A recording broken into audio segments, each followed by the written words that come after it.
Hi friends, మనం వేటకైతే బయలుదేరుతున్నాం friends. బయలుదేరి వెళ్తుండగా దారి మధ్యలో అనేది ఎంత పెద్ద పెద్ద కిరీటాలు వస్తున్నాయో చూస్తున్నారు కదా.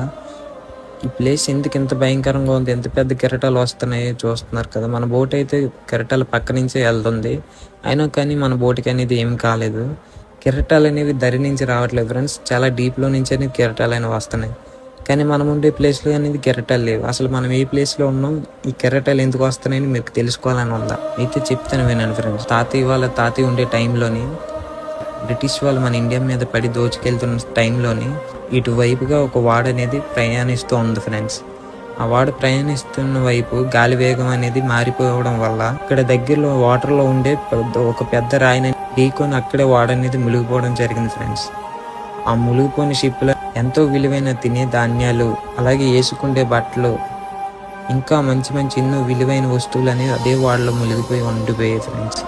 ఇలా ఈ రాయిని ఢీకొని మునిగిపోవడం వల్ల అప్పటి నుంచి ఇక్కడ నివసిస్తున్న ప్రజలు ఈ సముద్రానికి పెట్టారు పర్వతం అనే పేరు. అప్పటి నుంచి ఈ తీరానికి దగ్గరలో ఉండే ప్రజలందరూ కూడా ఇప్పటికీ కూడా ఆ పర్వతంపై చిన్న చిన్న పడవలపై వెళ్ళి ఎంతో కష్టమైన సరే ఎన్నో లాయాల్ని దాటుకొని ఎన్నో రకాల చేపల్ని వేటాడుతూ నివసిస్తూ ఉన్నారు. ఇంతకీ ఇది ఎక్కడ ఉందని మీకు డౌట్ రావచ్చు.